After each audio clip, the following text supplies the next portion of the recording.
Brad, as we understand it, you've been interviewed by police on the incident in Tassie. Are you expecting to get a resolution to that soon?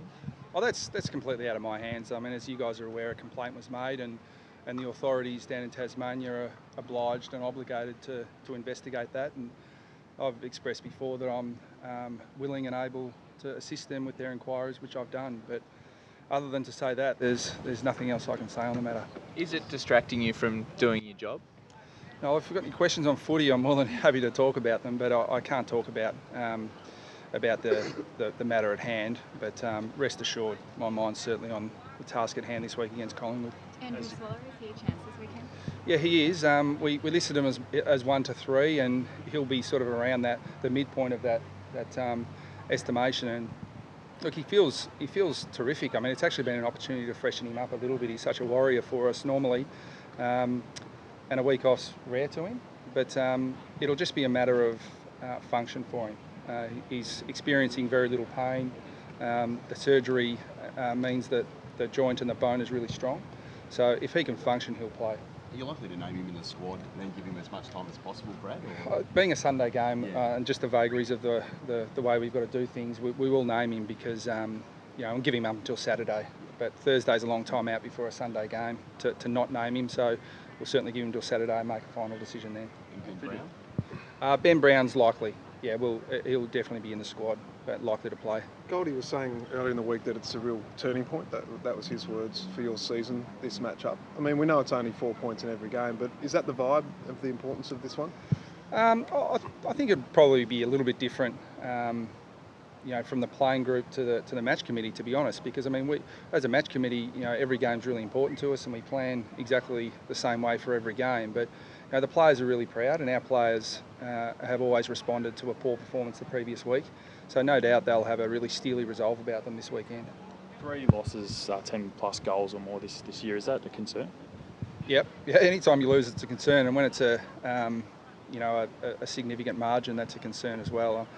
In the second half last week, I think we went at 24 inside 50s to their 20. The only problem is we scored 1 goal 8 to their 8 goals 3. So the margin probably blew out a bit in the end through inaccuracy as much as anything. But they earned their win in that game early on. So to say that our inaccuracy cost us is being unfair to Fremantle. But we're looking forward to putting on a much better performance this week, and we know we're capable of that. You're mindful that if you don't start to string a few together now, that you do run the risk of losing touch with not necessarily the top 8, but the top 4? Not really. I mean, I think that when we started this season, I think the AFL were fairly open in the fact that they call this a fixture and not a draw. It is fixed to a certain extent, and the top 4 teams from last year were all going to play each other, or pretty much, in the first 8 or 9 rounds. And it's resulted in Geelong, Hawthorn, Port Adelaide and us all probably not having the win-loss ratio that we'd like. But there's going to be a long way to go, and there are going to be a lot of false dawns this season and a lot of premature write-offs. Is that a similar kind of way for Collingwood then? Bucks even himself said it's hard to get a read on their team given their draw. Yeah. History is not a great guide at the moment, because previously we would have said that by 2 or 3 weeks before the midpoint of the year, you'd have a pretty good idea on how everyone's going and how the season's going to unfold. But that's very different now with the fixture the way it is. But we can't control that. We can only control our footy, and we haven't played to the level that we'd like. And we're really confident our best footy's ahead of us in 2015. Does that put more pressure on, I guess, the back end of the season, given that you haven't started the first half of the year the way you would have liked, though, with the fixture the way it is? Yeah, but I mean, it's not disastrous. I mean, 4-4 is not a disaster by any stretch. And we've other than Sydney to this point, we've played a good team. So and Sydney are coming up. So it means that everything will wash out as the season goes on, and we're not immune to that, and we're not in a unique situation there. Should there be a ban on players or staff, coaches speaking about contract situations by the AFL? Is it going to stop you guys asking the questions?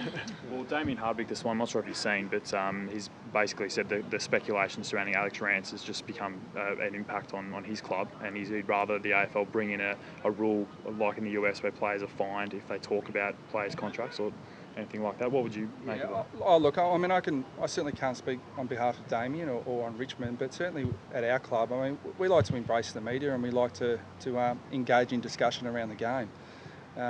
That being said, you know, all your good players when they're out of contract are going to be talked about, and I'm sure whatever rules the AFL put in place, you guys are still going to want to know, and you're still going to ask the questions, and that scrutiny is always going to come under really good players who are out of contract.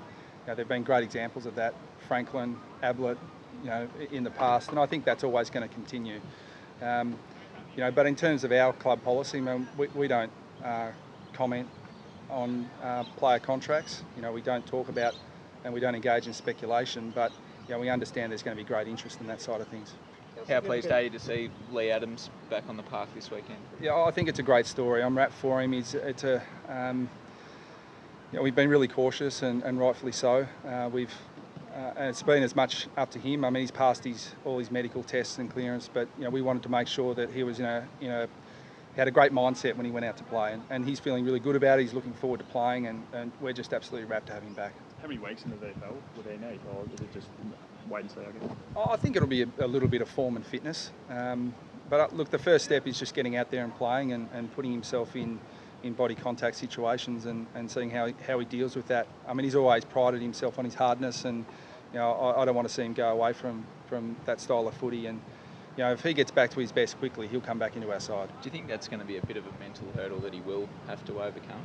Yeah, no more so than any other player who has had repeat concussions, and you know, we've just got his long-term health at heart, and so we'll monitor that really closely. But Patch only knows one way to play, and I suspect he'll have that on show this weekend. Do you have any update on Daniel Wells? No. Well, I thought putting him as indefinite might stop those questions, but as I said, they're still going to come, aren't they? But no, we think he's improving, but we've still got him as an indefinite, and that's purely because we can't put a definitive time frame on it. He's going to continue working, and he's doing a power of cross training. So what I can say is that when he's feeling right to play with that Achilles, he should be pretty fit and match fit and ready to play. It's Swallows' hand fair game if he does play. Oh, you play. I mean, you declare yourself fit. I mean, he won't. Look, he'll only play if he can function. He's comfortable with it. So by declaring that, then it's game on. But 400 games, we get another member of the group with 8 games away with Boomer. How pleased have you been with Boomer so far?